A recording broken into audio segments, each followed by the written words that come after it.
So Llewellyn, this is the second time I've heard you talk about this work with women, and something in me deeply understands that. And I'm wondering if you'd be willing to provide some instruction or direction how to begin to deepen into that process.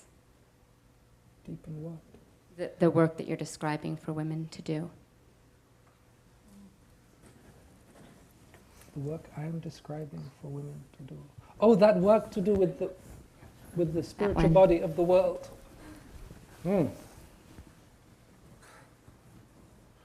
is very, very important.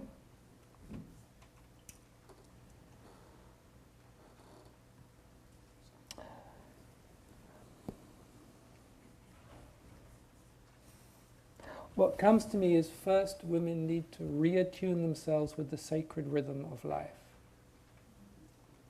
which is something we have forgotten.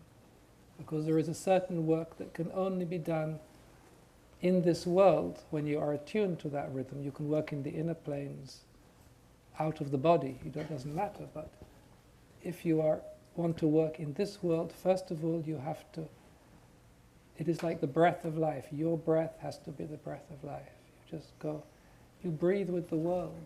You align yourself with the sacredness of matter, and so in a way you become one body. And then when you are in tune with the rhythm of life, which is your rhythm, then there is this opening between you and life. There is this, you see, feminine mysteries held the secrets of creation for thousands and thousands of years. And this was the work of the priestesses in the temples. They held this for humanity, and this sacred understanding of the relationship between spirit and matter. And when the patriarchy came and it killed the priestesses and cut that sacred understanding. So it is for each woman first to respect that part of herself and that rhythm within her, which is also, I wonder if it has to do with what you talk about, the moon rhythm in reading some of your books. It's the moon rhythm, which is the cycle of life. And this deep connection that a woman has that a man doesn't it's in the blood, with this deep understanding of life. And so you first have to familiarize yourself with that until it is completely like the breath, like the awareness. So your breath and the breath of the world are in harmony. And then something can be given through you into the world that can start its healing process. It can be given through because there is always a part of the human being that never fully incarnates. For example, one of the things in our practice when we do the breath, we're told to be aware of the breath, and particularly the space between the in-breath and the out-breath. And if you watch your breath, there is this moment at the end of the in-breath, which is a moment of bliss.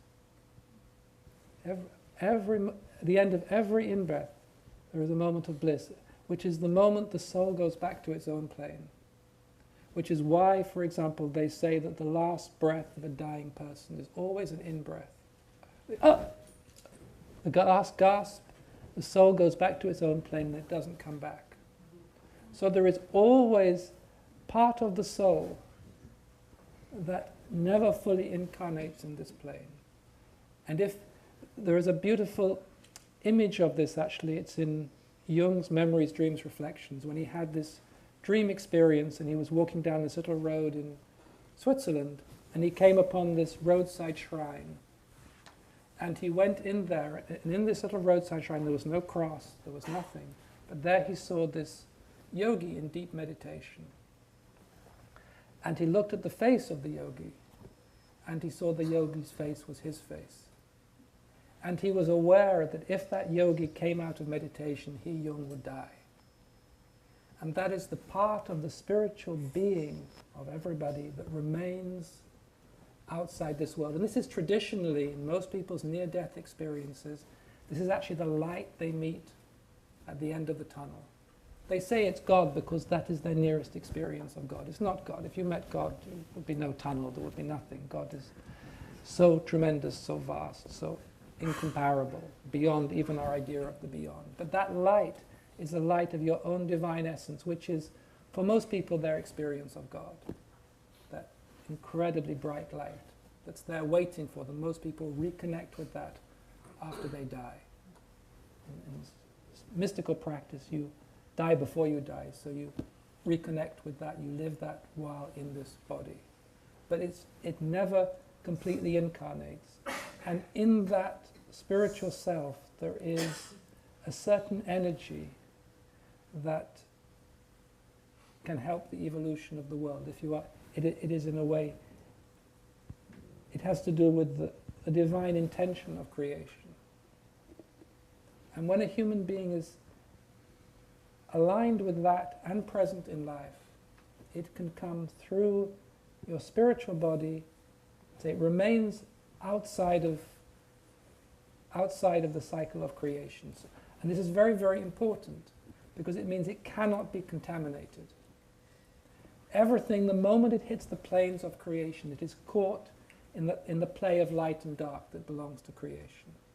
Even in the archetypal world, it isn't good and bad there, but there are shadows. But this stays on the plane of the self. It is completely uncontaminated. It has to do with the real purity of the human being. And that light can be given through your spiritual centers directly into the spiritual energy structure of this planet. And it has in it both divine intention, but also the purpose. It's like Sandra was saying, there is awareness, but there is intention. And intention is a certain energy to make something happen. And the first thing it has to do is to clear certain blocks that exist in the energy field of the world before something can happen. Just as the same way as an individual transformation, you have to do a certain purification before a certain energy can flow through you. And then that's the first thing it can do. And it is, remember, it has divine intention, and it is not contaminated. It is very, very pure. It is like quicksilver. It is like this alchemical thing. And it can go, I always say, it can go to places that other energy cannot go. Because it has this direct connection between the creator and the creation that is uncontaminated by the play of good and bad and free will and everything like that. And the first thing it do, there are certain places in the energy structure of the world that have become locked. And it can go there, and it can take away, it can absorb certain impurities. And that is a work that's beginning to happen now. And then the next stage is for the energy to actually begin to... There are certain switches they exist in the spiritual structure of a human being, and they also exist in the spiritual structure of the world. And, for example, one of the reasons traditionally there comes a point when you need a spiritual master is you need somebody to turn those switches on inside of you that give you access to different frequencies of energy. And it's called, I suppose they call it now, opening the chakras. That was one of the Indian things.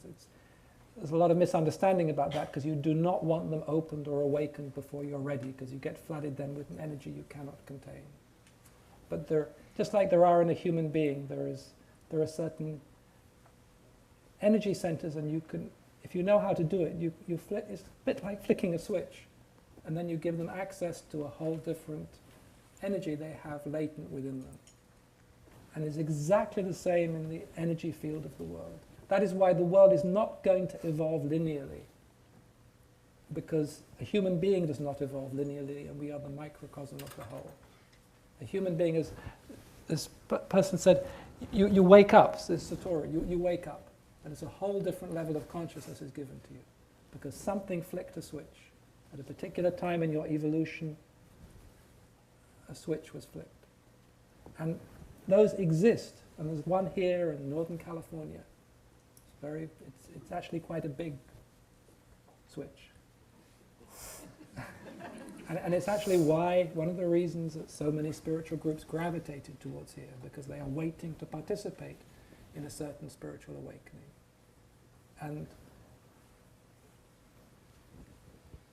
But it has to be right. There has to be a certain balance. There has to be a certain harmony. There has to be a certain receptivity of consciousness to contain what is going to be given. Otherwise, the energy will just flow completely out of the energy field of this world, and it will go somewhere else, and then the moment will be lost. Is that enough for the moment?